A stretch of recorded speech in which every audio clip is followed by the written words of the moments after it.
Hi friends, welcome back to Mori Spicy Kitchen. இன்னைக்கு நாம என்ன ரெசிபி பார்க்க போறோம்னா ரொம்ப ஈஸியா அதே சமயம் ரொம்பவே ஹெல்த்தியான ஒரு பிரேக்ஃபாஸ்ட் ரெசிபி தாங்க பார்க்க போறோம். முக்கியமா இது பாத்தீங்கன்னா weight loss பண்றவங்களுக்கு ரொம்ப யூஸ்ஃபுல்லான ஒரு ரெசிபியா இருக்கும். இந்த ரெசிபில பாத்தீங்க அப்படினா நம்ம அதிகமா மாவோ இல்ல அரிசி உளுந்து இந்த மாதிரி எதுவுமே ஆட் பண்ணாம பருப்பு வகைகள் வச்சு ரொம்ப சூப்பரா பண்ணிருக்கோம். டேஸ்ட் வைஸ் நல்லா இருக்கும். இத வந்து நீங்க பிரேக்ஃபாஸ்டாவும் சாப்பிடலாம். அதே சமயம் ஸ்நாக்ஸா கூட எடுத்து சாப்பிடலாம். ரொம்ப டேஸ்டா இருக்கும். சரி வாங்க இது எப்படி செய்யலாம் அப்படிங்கறத நம்ம டீடைலா பார்த்துடலாம். அதுக்கு முன்னாடி நம்ம சேனலுக்கு இப்பதான் ஃபர்ஸ்ட் டைம் வரீங்கன்னா மறக்காம சப்ஸ்கிரைப் பண்ணிருங்க. அப்படியே கூட இருக்கக்கூடிய பெல் பட்டனையும் பிரஸ் பண்ணிக்கோங்க. அப்பதான் நான் போடக்கூடிய நியூ வீடியோஸ் உங்களுக்கு நோட்டிபிகேஷனா வரும். மறக்காம லைக் பண்ணுங்க, ஷேர் பண்ணுங்க. இப்போ இது பண்றதுக்காக ஒரு பவுல்ல சரியா 1/4 கப் அளவுக்கு நான் வந்து கடலை பருப்பு எடுத்திருக்கேன். கடலை பருப்பு உங்ககிட்ட இல்ல அப்படின்னா இதுக்கு பதிலா நீங்க துவரம் பருப்பு கூட எடுத்துக்கலாம்.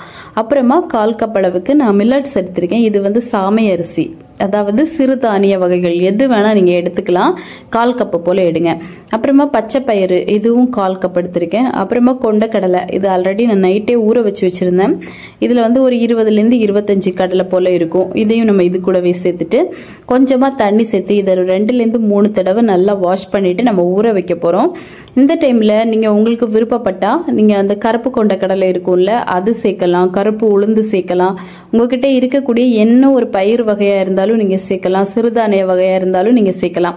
நம்ம இதுல முக்கியமா அரிசியோ உளுந்தோ மாவு சத்துள்ள, அதாவது கார்போஹைட்ரேட் அதிகமா இருக்கக்கூடிய எந்த ஒரு இதுவுமே நம்ம ஆட் பண்ணக்கூடாது. இப்ப இவ்வளோத்தையும் சேர்த்துட்டு இதை ஊற வச்சிடலாம். இப்ப பாருங்க ஒரு 2 மணி நேரம் ஆயிடுச்சு. எல்லாமே நல்லா கம்ப்ளீட்டா ஊறி வந்திருக்கு. லேசா நீங்க வந்து உடைச்சு பாத்தீங்க அப்படின்னா நல்லா உடப்படும். அந்த அளவுக்கு நம்ம ஊறி கிடைக்கணும். இப்ப பாருங்க நல்லா ஊறிடுச்சு. இனிமே இதுல இருக்கக்கூடிய தண்ணியெல்லாம் நம்ம நல்லா கம்ப்ளீட்டா வடிகட்டிட்டு இதை வந்து ஒரு மிக்சி ஜார்ல போட்டு நல்லா அரைச்சி எடுக்கணும். இப்ப எல்லாத்தையுமே மிக்சி ஜார்ல சேர்த்துடலாம். சேர்த்துட்டு இது கூட ஒரு 1/2 கப் போல மட்டும் நம்ம தண்ணி சேர்த்து இதை அரைச்சி எடுக்கணும். இதை வந்து ரொம்ப அரைக்க வேண்டாம். ஒரு 2-3 பல்ஸ் போட்டு எடுத்தீங்க அப்படின்னாலே இது சூப்பரா அரைப்பட்டு வந்துடும். அந்த ஸ்டேஜில் நம்ம எடுத்து சாப்பிட்டோம்னா தான் நல்லா இருக்கும். ரொம்ப அரைச்சிட்டோம் அப்படின்னா நம்ம தோசை மாதிரி கூட ஊற்றி சாப்பிடலாம். இப்போ பாருங்க இந்த அளவுக்கு கொஞ்சம் திக்காக தான் எடுத்திருக்கேன். இது வந்து நம்ம வடை போடுவோம்ல அந்த பருவத்துக்கு இருக்கும். இப்போ இதை வந்து நம்ம ஒரு பவுல்ல சேர்த்துடலாம். எல்லாத்தையும் பவுல்ல சேர்த்துருங்க. சேர்த்துட்டு இது கூடவே ஒரே ஒரு பெரிய வெங்காயம் இதை குட்டி குட்டியா கட் பண்ணி வச்சிருக்கேன். இது எல்லாத்தையும் சேர்த்துக்கலாம். அப்புறமா நான் வந்து கேரட் 1 கப் அளவுக்கு துருவி எடுத்து சேர்த்திருக்கேன். நீங்க உங்ககிட்ட இருக்கக்கூடிய எந்த வெஜிடபிள்ஸ் வேணா சேர்த்துக்கலாம். கேரட், பீட்ரூட், அப்புறமா பீன்ஸ், இது கூட காலிஃபிளவர், கேபேஜ் எது வேணா நீங்க வந்து சேர்க்கலாம். ஆப்ஷனல் தான். உங்களுக்கு இருக்கக்கூடிய வெஜிடபிள் சேர்த்துக்கோங்க. அப்புறமா ஒரு 1/2 டீஸ்பூன் அளவுக்கு உப்பு, 1/2 டீஸ்பூன் அளவுக்கு நல்ல மிளகு பொடி சேர்த்திருக்கேன். 1/2 டேபிள் ஸ்பூன் அளவுக்கு சீரகம் சேர்த்திருக்கேன். ஒரு 1/4 டீஸ்பூன் அளவுக்கு பெருங்காயத்தூள் சேர்த்திருக்கேன். நான் வந்து பச்சை மிளகாய் சேர்க்கல. நம்ம குழந்தைங்களுக்கெல்லாம் கொடுக்குறோம் அப்படின்னா பச்சை மிளகாயை அவாய்ட் பண்றது ரொம்ப நல்லது. நான் அதனாலதான் நல்ல மிளகு போட்டிருக்கேன். நீங்க வந்து தேவைப்பட்டா 1ல இருந்து ஒரு 2 பச்சை மிளகாய் கூட கட் பண்ணி சேர்த்துக்கலாம். இப்ப இவ்வளத்தையும் போட்டுட்டு நல்லா வந்து மிக்ஸ் பண்ணி கொடுங்க. இப்ப இது எல்லாம் நல்லா மிக்ஸ் ஆனதுக்கு அப்புறமா நம்ம இதை வந்து தோசை தவால சுட்டு தான் எடுக்க போறோம். நீங்க தேவைப்பட்டா ஃப்ரை பண்ணியும் எடுக்கலாம். ஆனா நம்ம ஹெல்த்தியா பண்ணணும் அப்படின்னா லேசா மட்டும் தேங்காய் எண்ணெய் சேர்த்துட்டு நம்ம வந்து சுட்டு எடுத்துடலாம். நான் வந்து ஒரு 1/2 டீஸ்பூன் மட்டும் எண்ணெய் சேர்த்திருக்கேன். இப்ப இதுல 2 ஸ்பூன் அளவுக்கு நம்ம மாவு வச்சுட்டு லேசா மட்டும் தட்டி கொடுங்க. அதாவது ரொம்ப போட்டு நம்ம வந்து தோசை மாதிரி சுட வேண்டாம். இந்த மாதிரி லேசா மட்டும் தட்டி கொடுத்துட்டு நம்ம வந்து வேக வச்சு எடுக்கணும். ஒரு பக்கம் வெந்ததுக்கு அப்புறமா இதை வந்து நம்ம திருப்பி போட்டுடலாம். இப்ப பாருங்க கொஞ்சம் வெந்துருச்சு. நம்ம வந்து திருப்பி போட்டுடலாம்.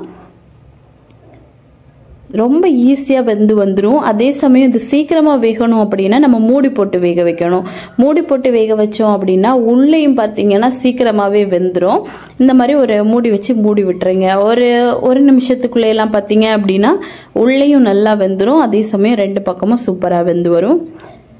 இதை வந்து நீங்க நெய் விட்டு கூட சுட்டு எடுக்கலாம். அதுவும் ரொம்ப நல்லா இருக்கும். தேங்காய் எண்ணெயில பண்ணும்போது இன்னும் நல்ல வாசனையா இருக்கும். இப்ப அவ்வளவுதான். இதே மாதிரி எல்லாத்தையுமே சுட்டு எடுத்துடலாம். ரொம்ப சட்டுன்னு ரொம்ப குயிக்கா வந்து நம்ம பண்ணி முடிக்கலாம். இது கூட கொஞ்சமா தேங்காய் சட்னியோ தக்காளி சட்னியோ வச்சு சாப்பிட்டீங்க அப்படின்னா கூட ரொம்ப நல்லா இருக்கும். ஸோ கண்டிப்பா வெயிட் லாஸ் பண்றவங்க முக்கியமா இதை ட்ரை பண்ணி பாருங்க. ட்ரை பண்ணி பார்த்துட்டு எப்படி வந்துச்சுன்னு மறக்காம கமெண்ட் பண்ணுங்க. இதே மாதிரி இன்னும் நிறைய ரெசிபிஸ் வேணும்னு நினைச்சீங்கன்னா மோனி ஸ்பைசி கிச்சன் சேனலை சப்ஸ்கிரைப் பண்ணி வச்சுக்கோங்க. லைக் பண்ணுங்க, ஷேர் பண்ணுங்க. நெக்ஸ்ட் இன்னொரு வீடியோவில் உங்களை சந்திக்கும் வரை டேக் கேர், பாய்.